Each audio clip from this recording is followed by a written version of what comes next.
All right, everybody, welcome back to the Turn by Turn podcast. Joined with me, as always, is Alex. How you doing? Pretty good. You guys should wake up. That's how this game starts, right? Exactly. So, today we're talking about Golden Sun, which I have played, and Alex has watched the first 3 seconds of gameplay. That is correct. So, in order to not spoil it, I'm gonna refrain from talking about the whole game and stick to the first third of the game or so. Alex is going to pop in with questions, and I'm going to talk about the gameplay and different style of it. But we're going to kind of stick to our more regular format where we go through section by section, and I'll cryptically answer things as I can and try not to spoil it for the greater good of the listener and Alex. So hopping right into my personal experience with this game is growing up, there was this small chain toy store in our local mall called KB Toys. And there are very few places in that particular mall for kids to go. And KB Toys was one of them. So I'd always find myself going there while my mom would go shopping. And yearly around Christmas holidays, when marketers want to get to kids, Nintendo would release this booklet at KB Toys, and I would assume other places as well, highlighting all the big games that were coming out.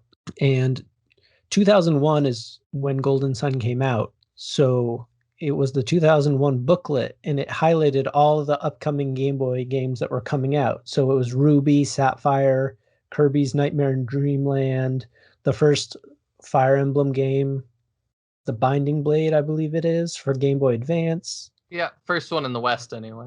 Yeah, the first translated one for us English speakers. And then it was the start of the Lego games being adapted in. So like the first Lego Star Wars game was coming out for Game Boy Advance. I played that one. Yep. So it was sort of like a golden age for all things Game Boy Advance. Were you a big Game Boy Advance player? That was my first console that was really mine. My parents were kind of opposed to video games growing up, but we moved into a new house, and the college-age son that had lived there before us left his Nintendo 64 for us, and that was awesome. And all he had was mostly sports games, which I was not super into, but I played 1080 and NFL Blitz plenty. But eventually my parents kind of broke down and were like, okay, we'll get you one console of your own. And I could pick between a GameCube or a Game Boy Advance. And so I think the SP had just come out. So that's what I picked. Because I also wanted something I could take on the go since I had the N64 at home. So yeah, I played a lot of Game Boy Advance in that specific era too. Like tons of Kirby's Nightmare in Dreamland, Sonic Advance 2. It took him a little bit longer to let me play Pokemon, but eventually I got to do that too, and had Ruby, and that was great. Mm-hmm. But yeah, I know the exact era you're talking about. Yeah, so these booklets would come out, and each page would highlight a different game and show you some of the concept art or the characters for the game, and then it'd show you some of the gameplay. So I would always pick up these catalogs and flip through them and circle the games that I would want to get. And I would always circle the obvious ones like Pokemon, and I would always circle Fire Emblem, but for whatever reason I wasn't able to get it. But I remember that I circled Golden Sun, and it's a game that I picked up and started playing.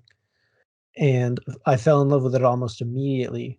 So what's fun about Golden Sun is that it's a fun, unique blend of almost all your favorite Nintendo games. So there's Pokemon elements to it. There's Mother aspects. Story-wise, it's high fantasy with magical elements. So it has a Fire Emblem touch to it. And the gameplay style is similar to that of Pokemon or Chrono Trigger or Final Fantasy, where you have a group of 3 or 4 people, depending on how many characters you've found so far. you'll go turn by turn selecting their attacks, which is all fairly familiar to RPGers. But one of the things that I'm really curious to ask Alex is there is a not a mode of play, but one of the stylistic pieces is that you select characters that you want to attack on like your normal like attack board. Mhm. And if you select a character to attack and then you have your two characters and you have them both attack one unit. If that unit dies, your second character doesn't get to attack. Oh. Is that something that would drive you nuts? Yeah, probably. Like it wouldn't bother me that much, I don't think. But I would definitely be like, why? Like just attack something else, you know? Mhm. It would always frustrate me until you get used to it. Once you're used to it, you're like, you're okay. It's just like another step of thinking like, okay, do I have like, does this character have enough power to actually defeat the unit, or do I need to have another one go after it? Mhm. Because you don't want to lose any attacks. Right. If you use like I assume there's some mana involved. Is there mana in this game? I don't totally know. What do you mean by mana? Like health? Like No, like MP. oh, yes. Um, if you attack a character and it doesn't hit, do you still use your mana or no? No. Okay, I don't believe so. then that's So not quite as bad. yeah, it leaves your character so you have the option to defend, which the results of how much damage you'll take while defending is um reliant on what level you are and whatnot. But um it leaves you vulnerable if you attack the same thing twice and then there's two other monsters. So now instead of defeating two monsters, you've only defeated one, and then you're kind of like left out in the open for attack. Mhm. And it's one of the more unique elements of like the gameplay style. I can't think of any games that do that. It's usually kind of like the next bad guy up. The Yeah. attack transfers to the next one. So that's one of like the big things that people think about when they're playing this game. And then stylistically, having done a fair amount of research, I found a lot of people comparing this game to Batten Kaitos. Are you familiar with that game at all? I've not played it, but I remember the case for it, the cover looked really, really cool for the GameCube one. So I'd wanted to, but I could never really find it as a kid. And then now as an adult looking back, it's one of those games that's like, haha, you want to play this? That's going to be like $200. Yep. So I've still not played it. And I haven't really I don't think I've played it either, but I've done a lot of reading about it because I'm in the sort of the same boat as you where I found it and really wanted to play it, but actually getting to play it is borderline impossible. It's same with Tales of Symphonia. It's like one of those games that I really want to play, but just can't seem to find a way to play it. Yep. Hopefully they bring back some of these like I really don't understand, and it's a little bit off topicy, but maybe not because Golden Sun would make sense too. Um, the Switch to me is the console that it makes the most sense to have an eShop with like all these old games, and it's the one that Nintendo has elected not to do that for, and that just boggles my mind. I would agree because whenever there's big like gaming events where Nintendo does announcements, everybody just wants old games to be ported in, almost more than they want new games at all. So it's very baffling that they've they've added a lot of new like older titles in. Like I know people were like losing their minds over Knights of the Old Republic being ported in. Yeah, and Mario 3D All Stars and stuff. Yeah, so they've done like a decent job with it, but it's just fascinating that they've built such a strong catalog that rather than like wanting new things, people are begging for old things.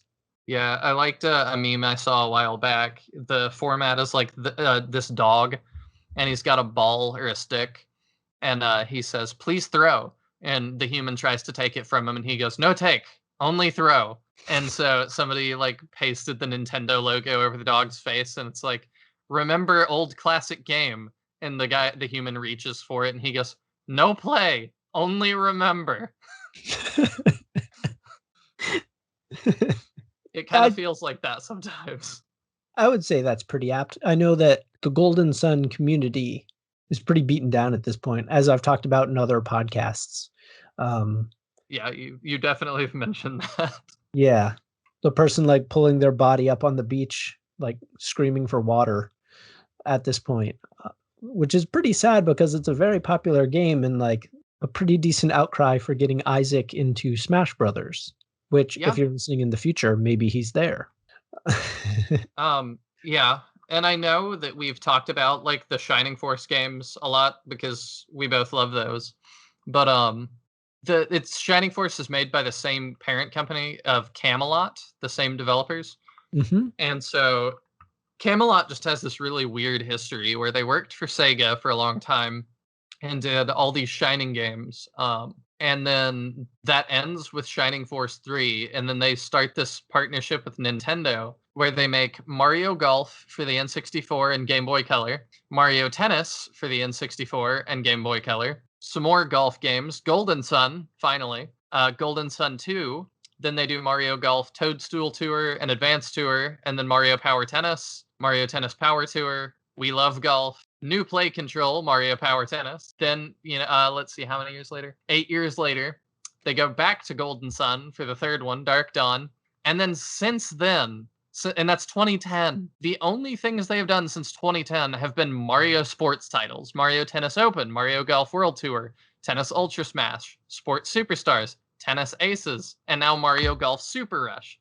And to be fair, I don't care about a lot of these, but Mario Golf Super Rush does look like a lot of fun. And some of the Mario Tennis games are fun, but I'm just like, Camelot, you're really, really good at making RPGs. Like, maybe the best. And I'm sure there's been lots of change ups in the team since then, but like, would really love to see Camelot return to any kind of RPG ever again. At this point, I don't even know if I care what it is. Just something. It's funny that you bring up the timeline of that because the two brothers that developed the story for Golden Sun were the same game dev creators for Shining Force 3. They went from Shining Force 3 right to Golden Sun, and they steal a lot of the elements for Golden Sun that are in Shining Force 3. And since Sega is listening this particular episode, if we could get that Shining Force 3 translation, that would be great. Thanks. Yes. I will pay $60 for that on Switch, like at this point. Yeah, I'll pay 65.50. Oh, all right. But so a lot of the story elements that are explored in Shining Force 3 kind of carry over to Golden Sun, which I've also not played that one either for our viewers at home. I have not either. I've just done a lot of reading and crying and complaining about Shining Force 3. But one of the things they do in Shining Force 3 is you play from, we'll call it the light side or like the hero side, and then you also play from the villain side. I'm using these as like more blanket terms rather than the actual story elements. But in the first Golden Sun game, you play as the quote unquote heroes. In the sequel, Golden Sun: The Lost Age, you play as the, shall we say, anti-heroes. So conceptually, they're actually fairly close. Like you were saying, they go from RPGs to Mario Tennis, which feels super different, at least in my head. I think I've mentioned this in other podcasts, so hopefully it's not too much of a retread. But they've basically said, if you want more RPGs, you're going to have to beg for them because we only did them originally because people asked us to do them. So if you want them, you have to beg. I have no problem with doing that. Yeah, I'm not sure if there's that much of an outcry of that many people begging enough to get it.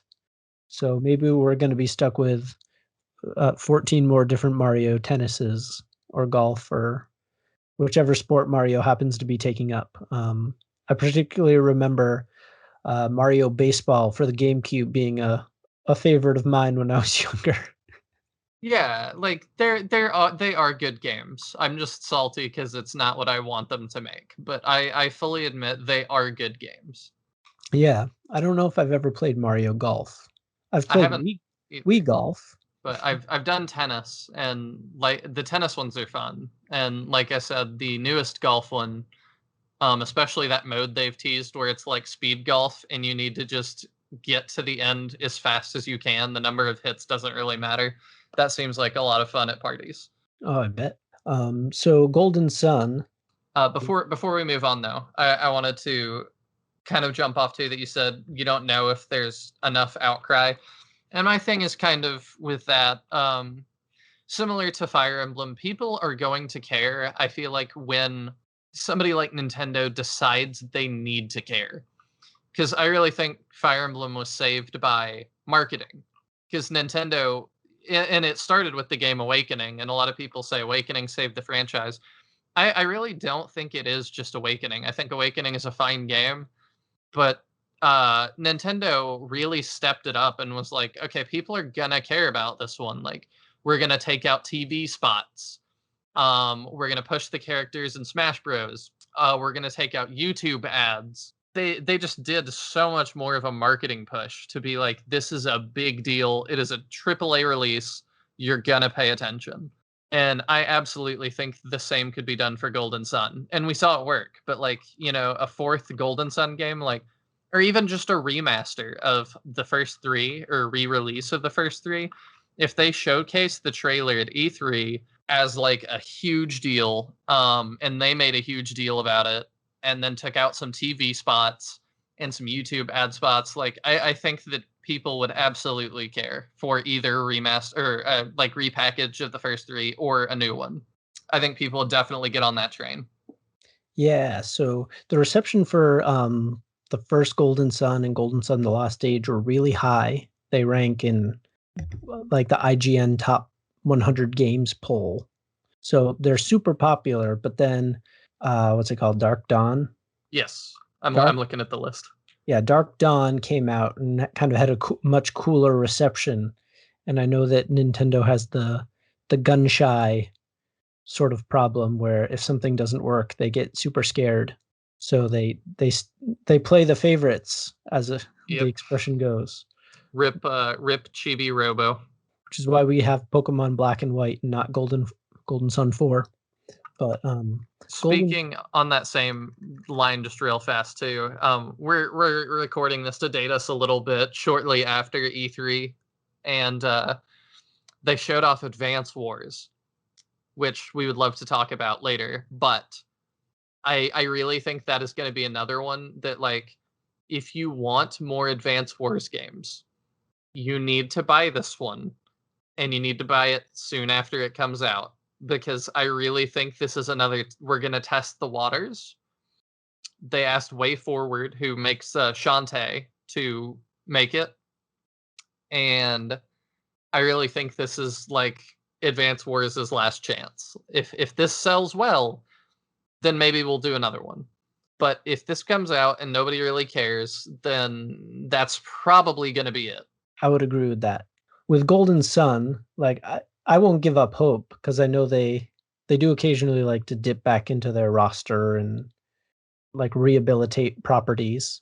And I Yeah. think Golden Sun would have a really good quality about it because it has Advance Wars is actually a nice parallel, I think, because didn't it have like the first two games were on Game Boy Advance, and then Days of Ruin was on the DS, and so that actually parallels Golden Sun perfectly. maybe it seems like it's popular enough that if they were to re-release it, there'd be a lot of hype and excitement. And like I won't give up. And hopefully in the future we're doing Golden Sun 4 and Golden Sun has a lot of the fantasy elements that some of my favorite RPGs have with like you have your magic users, you have swords, you have in this game there's djinns, which are kind of like Pokemon. A little bit of a stretch to call them Pokemon, but They're collectible creatures. Yeah, but they function very differently than Pokemon do.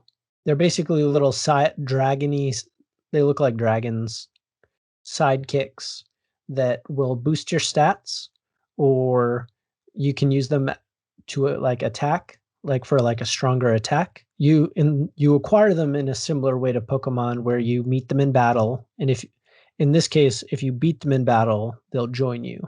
And then you can add them to a specific character on your team. So your main characters are Ivan, Garrett, Ivan, and Mia. You said Ivan twice. I was wondering if I said Ivan twice. You have Isaac, Ivan, Garrett, and Mia as Okay. your 4 playable characters, and you can attach the Djinns to them. The Djinns will have elemental qualities to them, sort of like your Pokemon have like fighting attributes or water or fire, etc. So the Djinns will like boost up their earth energies. So in the game, all the characters have different Psi energies, and that is sort of like their main mode of attacking.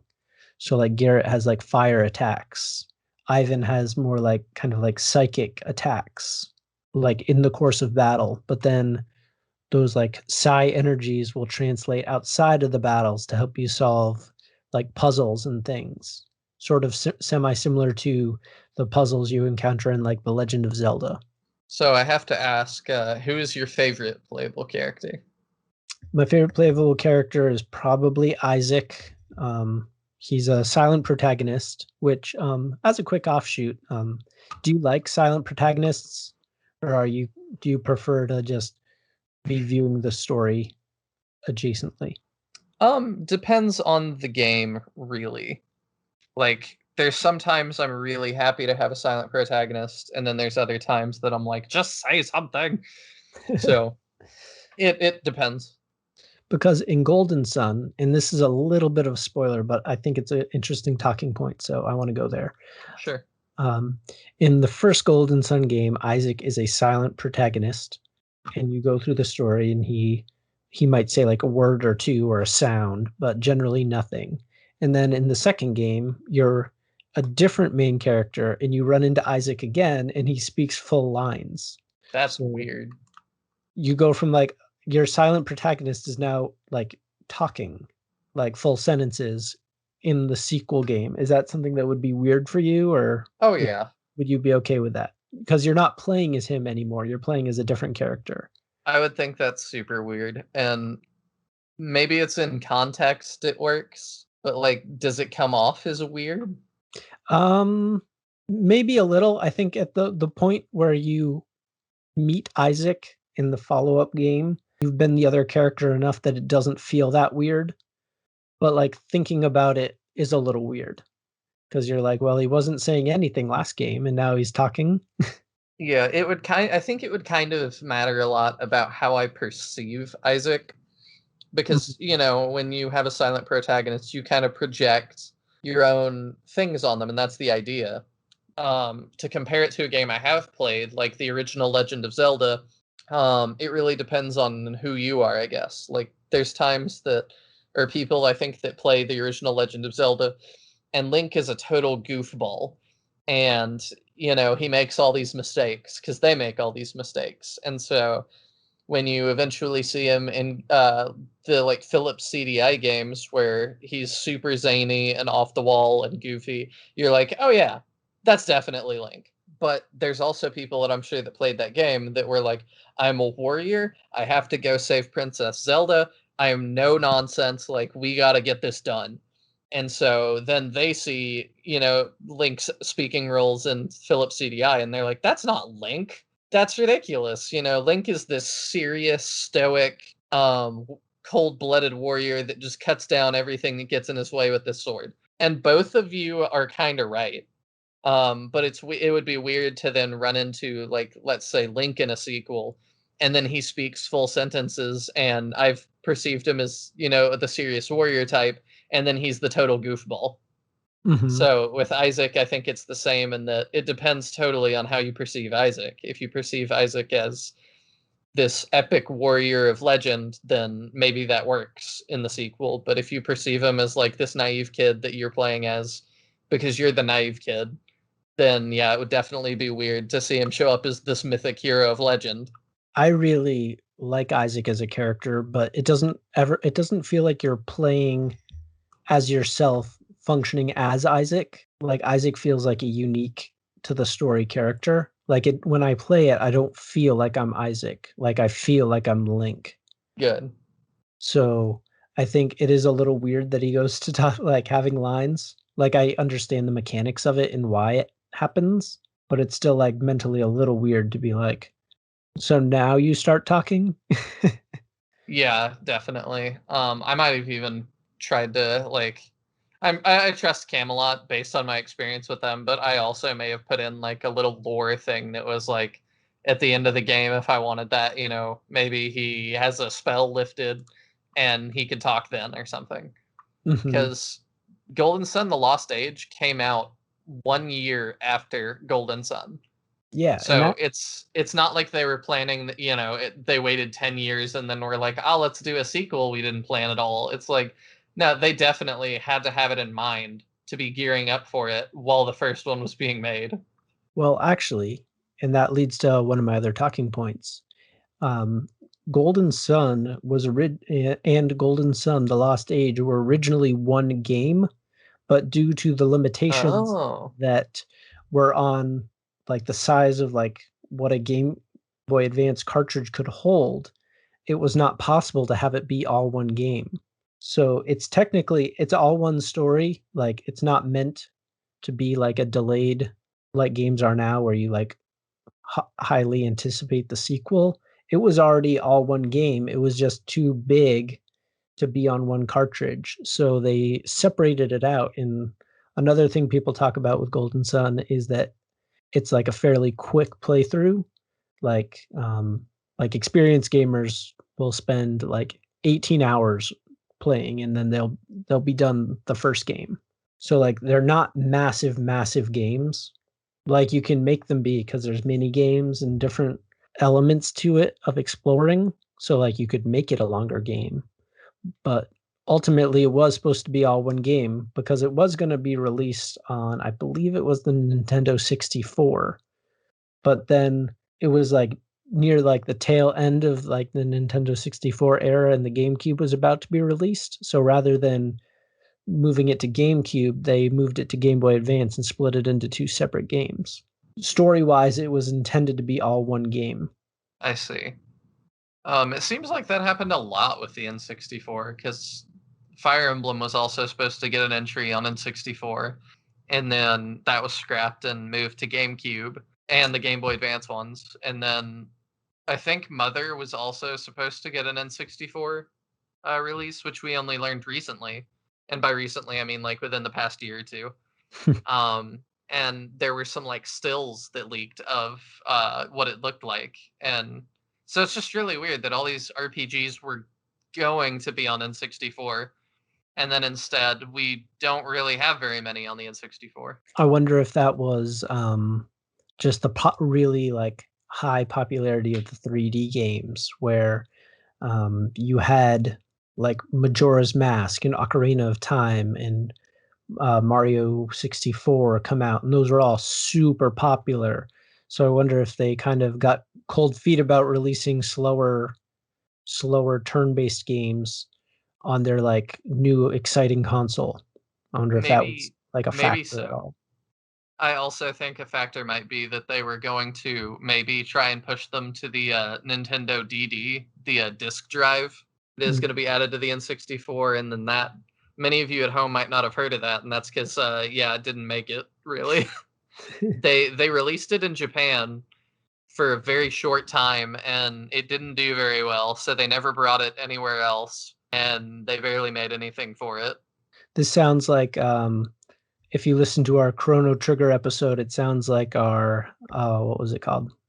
You brought it up, the Intellivision. Oh, the Satellaview. Yeah, it reminds feels like the Satellaview where it came out and was supposed to be exciting, and then you got Johnny Race Car games and stuff. Yeah, yeah. it just wasn't. Wasn't meant to be. No.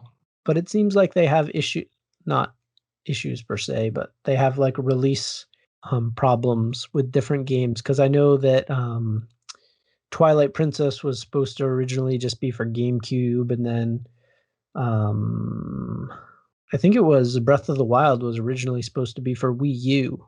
So it's sort of a pattern where things don't quite end up where you'd imagine them to be. Yeah, I just saw like yesterday or day before too that apparently the Wii U's box for Breath of the Wild says you can play the game with like a Wii remote and nunchuck. So people were speculating like, oh, it'll have controls like Skyward Sword. But then next to it, it says you can play the game on just a Wiimote, like nothing else. And you can't actually do that. But it seems like there is just some confusion there when they were printing them. Well, how about we actually jump to a quick break, and then when we get back, I will go more into the plot and tell you a little more about the characters, the music, and sort of some of my other thoughts about the game. That sounds good to me.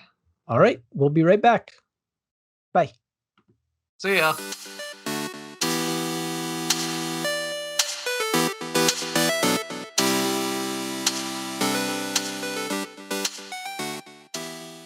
One heist. 6 plots for betrayal. When Raya Cautela cons 5 other thieves into helping her steal a magical artifact from the most powerful man in the world, she knows she's playing with fire. What she doesn't know is that the rest of her crew is just as underhanded as she is, and they all have plans of their own. M.J. Kuhn's Among Thieves, a fantasy heist novel full of twists, turns, and betrayal, available beginning September 7th wherever books are sold. Visit mjkuhn.com for more details. Hi there, I'm David. And I'm Kate. And we're the hosts of another Zelda podcast. There are so many good podcasts out there, and some of them in particular concern the Legend of Zelda. That's right, Kate, and we are another one of them. That is actually the name of our show, Another Zelda Podcast. And in our show in particular, we talk about some of our favorite dungeons, characters, boss battles. We have top 10 lists. Yeah, we do deep dives on game design and production aspects of the different Zelda games. And we talk about our own experiences. We do some review episodes, talk about our challenges, our struggles, and our victories. That's right. Really just almost anything that has to do with Zelda, we like to talk about it. A new episode comes out every other Friday, and you can subscribe to the show on Apple Podcasts, Google Play, and YouTube. And you can also check out our episodes on our website, anotherzeldapodcast.com. That's right. All right, we will see you there. Okay, bye!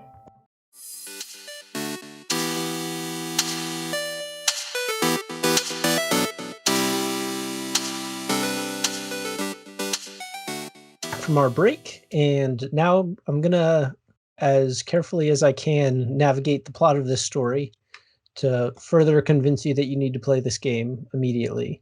So basically, the plot of this story is that your town is destroyed in a semi-freak accident. You're basically, half the town is killed in a horrific flood, and you're left to navigate the world with you and your friend Garrett.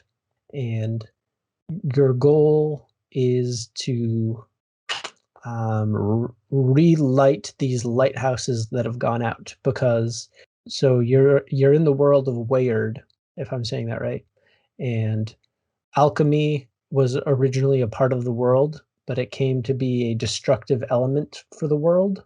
So it was sealed away, and these lighthouses keep it at bay from returning, and your antagonists want to return alchemy to the world. So game 1 is going after the first 2 lighthouses. Does that sound like does that convince you any more, just based on the 10-cent description? A little bit. You said the first 2 lighthouses. How many are there? So there's a total of 4 lighthouses, and the other 2 are dealt with in the other game, which ties back to it originally just being 1 game total. Yeah, I was gonna ask about that too. Like, if I just played Golden Sun 1, would you ever recommend me to do that, or would you be like, no, you absolutely need to do the second one? Because my recommendation I've given to you is for Fire Emblem Path of Radiance. I'm like, you should do Path of Radiance, but then you absolutely have to do Radiant Dawn.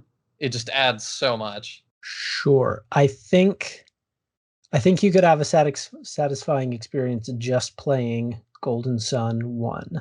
Would I suggest it? No. Probably total gameplay, you're talking 30, 40 hours. So as far as like gaming goes, it's not that enormous of a time commitment. Yeah. It's not open world, so you're not world trekking to an extreme degree where it takes you an hour to get from point A to point B. So I think you would be fine to probably just do both of them and not feel that like strapped for time. All right. But I think that there is a satisfying experience to be had just by playing the first game. So when I was saying that it's similar to the other games, so I touched on this like a little bit in the first half. The characters have Psi Energy, so again, being a little discreet, you have one character who is able to move like tree trunks and rocks that are in the way.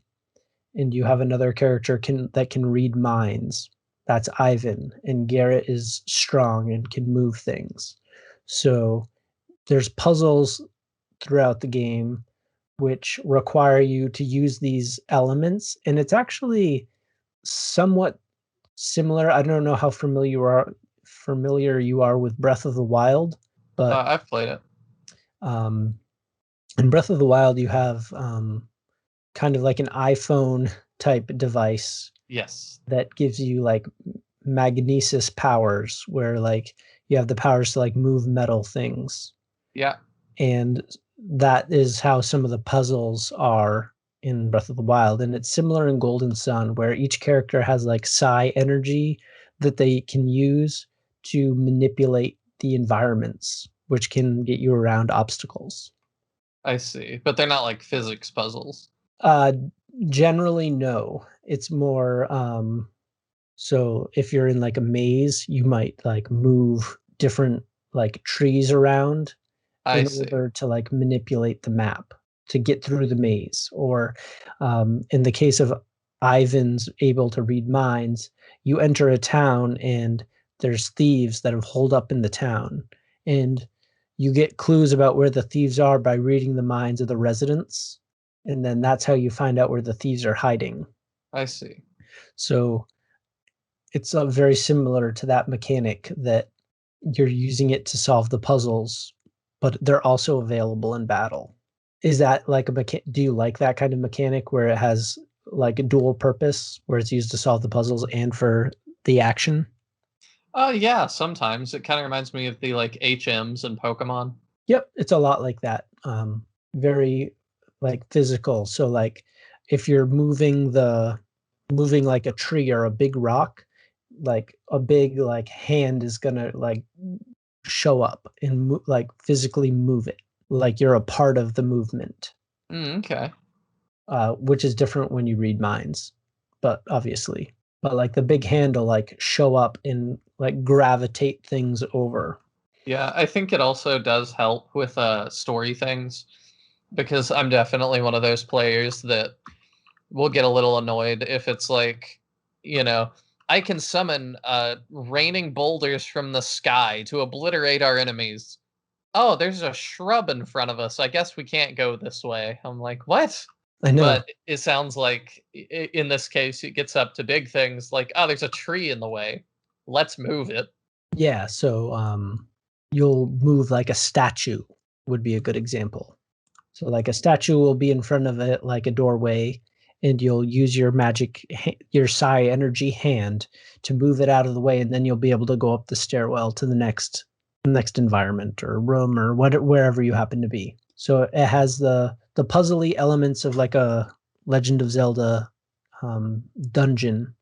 So when you enter the dungeon, there's all these different like traps and puzzles that you have to solve in order to get to the next room or get a key or whatever it might be. And it's exactly the same in Golden Sun. So you have the puzzle elements of Legend of Zelda, the Pokemon elements with your gyms, the fighting style of like your Final Fantasy, or where you have like your selected range of attacks that you can use, and you can use a certain amount of them before you have to like refresh your MP. one of the reasons I think you'd really enjoy it, Alex, specifically, is that it has that like quirky fantasy, like sci-fi element to it, like a weird sense of humor. I know Like, what you mean. yeah.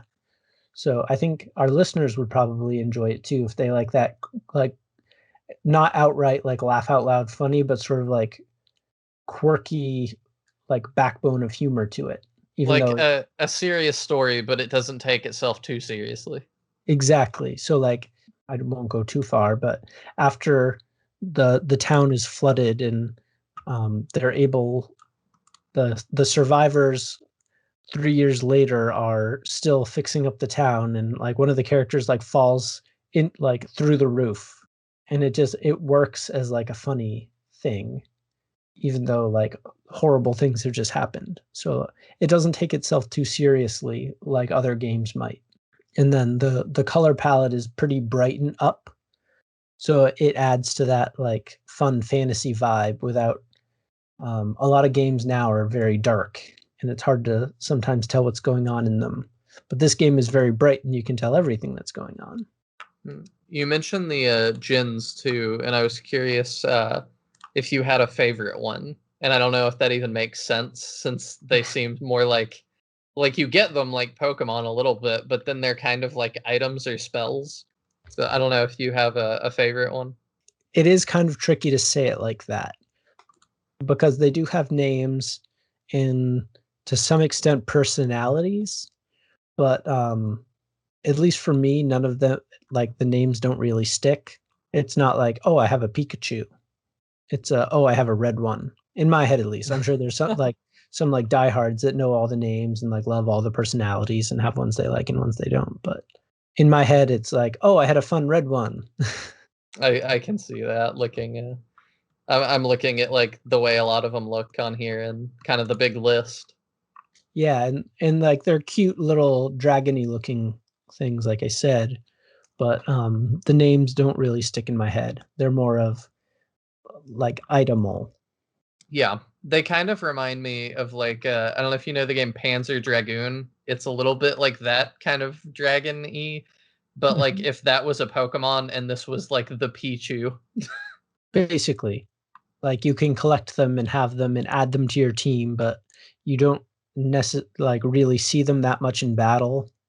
Like you can summon them and then they'll come and like help you, but I don't even know if they're I can't remember off the top of my head whether or not they even appear in the battle or if they just kind of appear as like a bolt of magic kind of It seems like animation. it kind of varies. Yeah, because they all do different things. Like some of them will boost stats better than they'll be for attacks. So it creates a lot of fun like variations of what you could do. So like if you have like an earth gin, you could put it on one of your like Garrett, who's a fire user, and then it get him some higher fire earth based abilities. It can be pretty cool, and you can have a lot of variation of what you do, which people who do like multiple playthroughs would probably mix it up quite a bit and not do the same thing twice.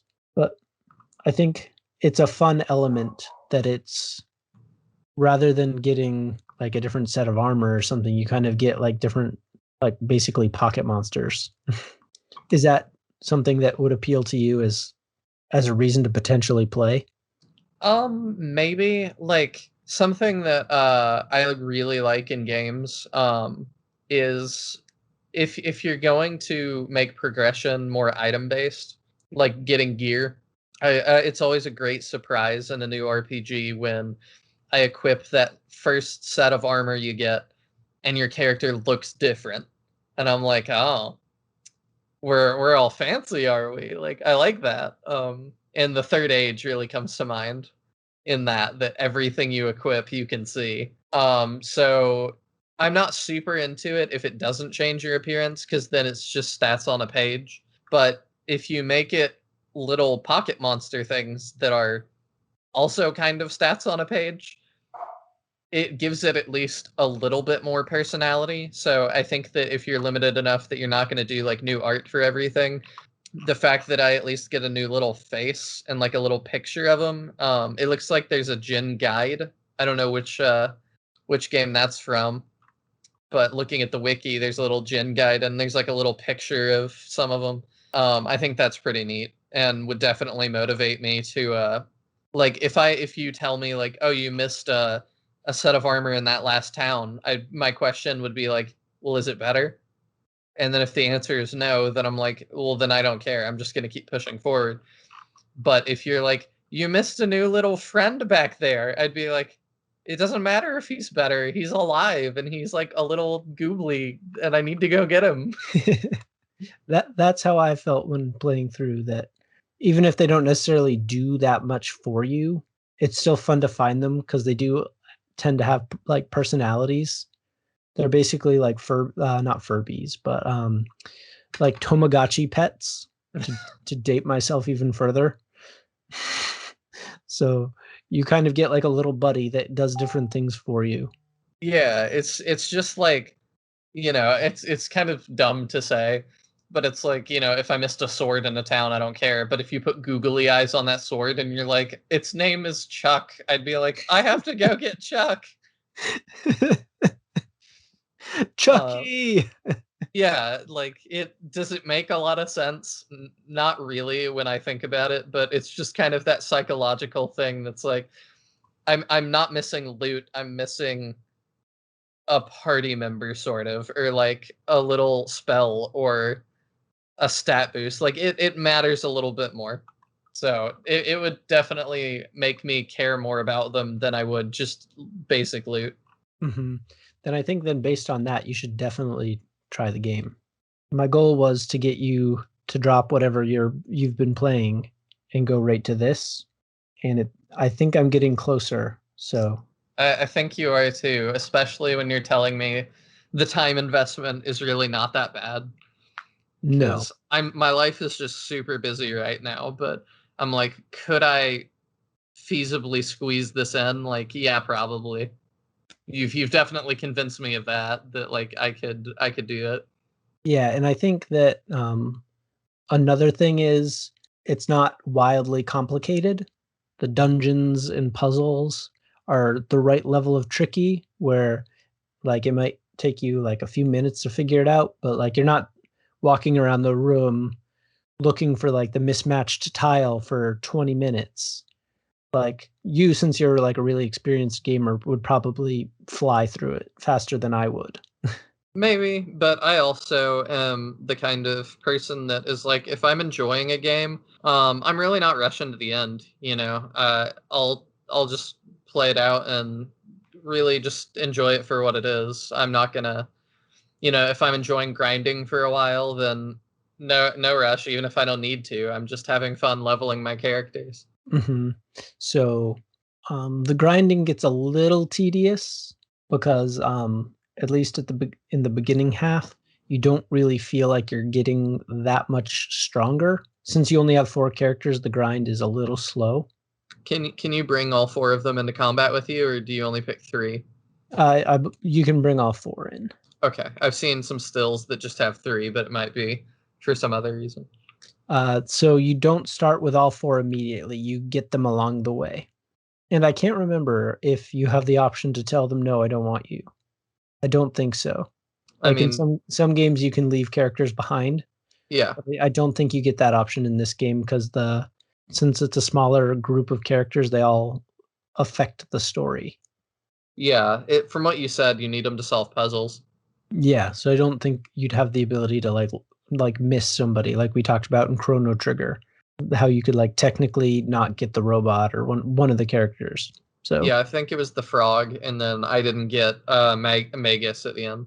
yeah, so I don't think you have that luxury or disluxury.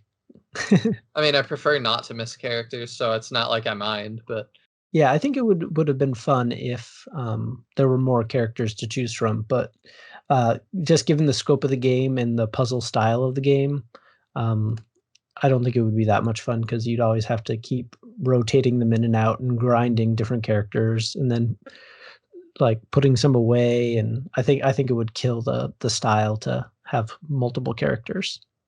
you said you also wanted to talk about the music when we were gearing up for the break. Yep. So unlike a lot of games, I feel like the music is just fine. I don't feel like there's any, like, iconic, soundtrack for this game. A lot of other Nintendo games have, like, the sound that you can just like, you can say the sound and, like, someone will hear it in their head. Oh yeah. Um The GameCube startup Yeah, thing. exactly. The GameCube startup, the the sensation of when you catch a Pokemon sound, the Yeah, the click of the Pokeball, the shaking of it, the Mhm. battle sounds for every Pokemon game, the battle soundtrack. Yeah, the iconic, like, Mario. Oh yeah, the jump sound, the Yep, soundtrack, I mean everything. the The mushroom power up sound sound. Yeah. that just triggers that, like, instant, like, sense memory. Yeah. So you don't I'm surprised you don't think Golden Sun has anything like that. I don't personally think so, and it might just be that I was never when I was younger, like, playing this the first time, I was never big on having the sound on in general, so it could just be that I wasn't exposed to enough of it, but, Mm. um I was, and my my mom got so annoyed by me having the sound on at one point, she actually got me this crazy dongle that is like headphones that plug into the charger port for the Game Boy Advance. They're like these weird little earbud things. And I never used them really because I thought they were super uncomfortable. 'Cause especially when I was younger, I really didn't like in-ear headphones. And even mm, now I'm still super particular if I'm going to use in-ears. But they also were not made I don't know if you've ever looked at a Game Boy Advance SP and realized the volume slider. You knock into it more than you'd think. And I didn't realize that until I had headphones in, and then I accidentally would max the volume and it would blow my eardrums out. Um, it's just not something you think about, but man, it matters when you got headphones in that the max is really loud. mhm. I never had an SP. I had, just the original Game Boy Advance, and then I had bought the Game Boy, Advance player add-on for the GameCube. Oh, it's super cool too. Like, the big feature of that, just a tangent again, I guess, you could put different borders on the games you were playing, Yeah, I'd heard about that. and, like, it's, like, literally, like stripes or dots, like, it's nothing, but it's cool that you can play it on the TV. So I'm gonna be really weird, and I don't have a Game Boy Advance player for my GameCube, but I do have a Game Boy Color player for my N64. Oh, really? Yeah, I think the only games you can play on it, and I could be totally wrong, are the original Pokemon games, and you have to go through like Pokemon Stadium 1 or 2 to launch them. Oh, really? But yeah, it's really weird. But that might just be all I've done with it. Mhm. But it was cool to play, Pokemon Yellow on the TV legitly, like not emulating. And with a N64 controller, it's definitely an experience. So many, like, weird, like, extras that came out for to continue the tangent slightly further. They had so many weird, like, tangential, like, add-on items. I remember, one of the big ones that I saw growing up was, like, I think it was called, like, the Nintendo Shark, where, like, you could plug it in and it'd give you, like, cheat codes. Oh, Game Shark. Yep. Yeah, and it'd give you, like, cheat codes for various games. Yes, I have the Game Boy Advance one. Oh, really? Yeah, it was called another company made them called Action Replay, and I have the Game Boy Advance one and a Nintendo DS one, and it's super cool. Yeah, and then just some of the other ones that really stick out as weird is they made, like, episodes of, like, cartoons that you could, like, plug in, Oh and yeah, you could, like, basically stream. It was always, like, weird shows like Rugrats or, like, Fairly Odd Parents or something. yeah. It'd be like 2 or 3 episodes of Rugrats on a Game Boy Advance cartridge, and It's just like like I don't know why you would want that. That was even as a kid, I was like, so I can watch a super bit crushed version of these shows on my Game Boy Advance. I don't know why I'd want to do that. Oh, man. The same with like PSP. They made movies for PSP, and I guess because they were disc based and it was really easy to do. But I never looked at one of those and was like, yeah, that's what I want. Like I could get a game, but no.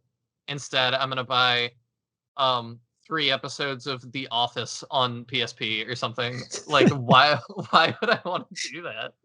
Just totally weird, the things that they've added on or offered. It's totally bizarre. I love Yeah. it. Keep The they should weirdest do one Oh, go ahead. I think the weirdest one I own that's official is they had a game called Hey You Pikachu. Are you familiar with that one? Yes, I haven't played it, but I've heard a lot about it. Okay, I have that and I have the microphone. And it's again like I probably sound like I have tons of money or something to get all this. I don't. I just was the guy that when friends were like, "Oh, this is like dumb baby stuff," like growing up, like, "Do you want it because you still like that stuff?" I'd be like, "Yeah, sure, man." And so I would just get like all these super old games that people didn't want anymore. And I mean, that's how I got Hey You Pikachu. I have tons of Game Boy Color games because I had a friend that was like, I just don't want it anymore, whatever. And so I got like Gold and Silver, Pokemon Gold and Silver from that. Tons of, I think that's actually how I got the Game Boy Color player too. It was just a friend sold his N64 and then was like, I've got all these weird doodads for it and I don't have it anymore. Do you want it? And I'm like, yeah, like, why not? At this point, like, they're probably kicking themselves because all these things have, like, developed, like, amazing, like, resale values. Oh, for sure. It was in that like weird. I don't know if like you're old enough that you like probably remember this kind of weird era where kids, all these nerd things didn't used to be cool like they are now. We got bullied for these things. Oh, yeah, um, absolutely. I got bullied for liking literally all these things growing up, and now it's like, you don't like Marvel movies? Like, what's wrong with you? Like, you get bullied for not liking these things. So it's really weird to look back on and compare to where we are now. But That's, like, one of the, like, weirdest, man, this is gonna be, like, our tangent episode, I guess, but, um, hearing people talking about, like, the Marvel movies that have, like, released to date. One of the upcoming movies is, like, Doctor Strange in the Multiverse of Madness, and hearing, like, normal people talking about what a multiverse is and, like, how it affects the Marvel world is, super weird. like, mentally confusing as all get out. It's like, Yeah. "That's my thing, what are you talking about?" And then, like, the, like, biggest nerd thing that can possibly happen to a person is when you are hearing people talk about something you're obsessed with and they, like, butcher it completely, Yep. And you're just sitting there like, I like don't say anything. like, dying inside. Their favorite. My favorite Marvel character is Doctor Strange. He's the guy that leads the Fantastic Four. Yeah, exactly, and it's just but on the plus side, it's good to be a nerd now, so Yeah, it is very weird. there's that. Nobody bullies me for liking video games anymore. To get this back to Golden Sun, as we head towards wrapping up, um, I really think you and the listeners should check it out because it does combine the elements of games I know that you love. And then once you've played it, you can join my Resurrect the Golden Sun 4 club. So I still have some questions. Oh, yeah. You talked about grinding and stuff that it's not the best with grinding, but let's say like Isaac takes 30 damage in a battle. How hard is it to recover that health? What do you do? Because that's something that I need in games too. Mhm. So I believe you have health items that you can use, but that counts as a turn. So, like, I'm talking more outside of battle. oh, so you wouldn't lose health outside of battle, but if you were outside of battle, you'd still have those health items that you could use. Okay, so I'm just saying, like, if I'm damaged in a battle in Pokemon, I go to a Pokemon Center and I'm able to heal up and then continue, and Yes. it's not a big detriment. So, is Oh, there like a Pokemon Center thing I can go to? yeah, so the equivalent of that is, you stay in an inn, Okay, so a hotel, basically. So you go in and you sleep for a few hours, and then you have more health. All right. And then you've talked a lot about Golden Sun 1 and 2, but what are your thoughts, a little bit of your thoughts on 3? I have not played 3. So 3, I believe, is for the DS. Yes. And the dual screen of the DS annoys me, as I've said in other episodes. So I've that's still weird to me. like hovered away from the DS. And I've never had a DS. So I've mostly like followed along Let's Plays for DS games that I've wanted to check out. But why do you think it bothers you? I think it's just the expectation of doing two things at once, and then seeing like some of like the gameplay elements seem like frustrating. For a lot of RPGs, though, it just ends up being like, for the Fire Emblems on DS, your stats are at the bottom. Like that's it. So I was watching one on Legend of Zelda Phantom Hourglass. I've not played that one, so I don't know. Spirit Tracks.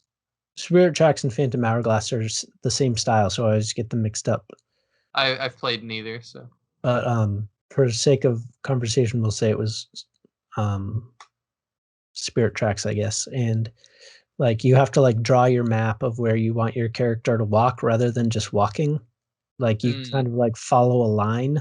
Yeah, Nintendo is weird sometimes about movement things, because that kind of reminds me of like I was big into Star Fox, and then they did the Wii U one they were trying to push really hard, and it's like, can I just fly my ship? No, you need to look at the gamepad, and that's the cockpit view, and that's how you aim your guns, and then you also need to look at the TV. I was like, I think I'd rather just fly my ship like I used to and not be weird about it. So I think it's just the kind of the gimmick of it. Pulling up the Golden Sun for the DS, it looks like you're mostly playing the game on the bottom screen and your map is the top screen. Yeah, and then once you get into battle, it's just like the normal stuff, but then at the top you have people's stats. So it seems like maybe you should give that one a shot too. I'm now convincing you to play Golden Sun, but it doesn't look too bad. Yeah, it didn't get like trash reviews. So where it falls in the narrative of the game is it's 30 years after your initial two games. I definitely would be curious to try it out. It also is a little bit of a demotivator that the reception of it was so unpopular that they killed the franchise until further notice. Do you think that it was just not liked, or do you think it was that? Because I'm like, that could be for a number of reasons. It might be it was marketed really poorly. Could be that it's too dependent on the old ones, and then people just weren't that stoked for a new one. Like, I don't know. There's some games that I think that come out that are great and then just flop, and I sometimes can't even pinpoint why. I don't think it ever fell into the bust category. I've always just sort of maneuvered around Nintendo DS games, which is something I'll eventually get over, because there's a lot of games I do want to try that are for the DS. But I think I might have to acquire a DS rather than try to emulate them or something like that. Yeah, it would be better that way for sure. And who knows, maybe like Golden Sun fans just had a weird aversion to the DS like you did, and so that's why it didn't do that well. Yeah, it says it was reviewed pretty well though. Average seems to be a B or an 80 out of 100. Yeah, so definitely not a bomb, like a total fallout. I'll try it one of these days. The last thing they say about its ratings on the wiki is a quote from some magazine, I guess called Edge, and the quote is, "Despite its lack of teeth, Golden Sun remains a franchise with plenty to say." I guess we'd really like if it said more at this point. I was about to say, hopefully one of these days it'll get around to actually saying it. So what kind of, maybe to bring us to a close, what do you want for Golden Sun's future a little bit? Like, I know we did our futures episode, but like, if they did a fourth one, would you want to continue Isaac's story? I know you haven't played the last one. That it seems like Isaac's on the cover, so it's keeping going with him. But maybe Isaac's an old man or something and passing the torch. Or would you want something completely new that is just Golden Sun in name only? and the other plot from 1 through 3 is kind of a distant memory. Like maybe we acknowledge it just barely, but what do you think? So I think, like we had talked about in our like future hopes episodes, I think it'd be better to gravitate towards a much distant future where Isaac is almost sort of like Link, where he's like this like mythological hero at this point. And since the first game is fairly like post-apocalyptic without saying that it is, like the world sort of coming to an end, maybe reopening that in the future, that the issue has come to the forefront again, like maybe even make it a more modern like timeline, so like a futuristic version of the game, and like maybe instead of swords and things you have more modern weapons, Like guns? yeah, maybe. Or maybe it's even more leaning more heavily into the magic side of it than the weapon side of it, Okay. because that the magic and the djinns are the interesting part of it. Like the sword attacks are fairly boring and I see. standard. So if we're going to revisit it, we might as well revisit the more unique elements of it. Yeah, that makes sense. I'm honestly a little bit surprised looking at them that there's not some weird spin-off game about the djinns at this point. I Like know. even some weird mobile game where it's like the Chow Garden from the Sonic games, and you like raise your djinn and I don't know, you feed them like a Tamagotchi pet, you know? Yeah, because if Golden Sun was released today, the djinns would be, oh, that's just for marketing and toy sales. Without going to like an Etsy or something, you're probably not going to find any sort of Golden Sun toys or merchandise. Yeah. So I would lean into your heavy hitters of the game that are your more unique elements. Like obviously, as I've been like screaming the whole time, it's all like blended versions of other games, but it coalesces really well. And I think creating like a more Magic Djinn based game would be very beneficial. Like maybe you even frame the game around like hunting these like ancient djinns could be a cool different angle. Ooh, that could be good. Like kind of getting Shadow of the Colossus vibes. Like you gotta hunt down really big djinn, and maybe that's the plot. Yeah.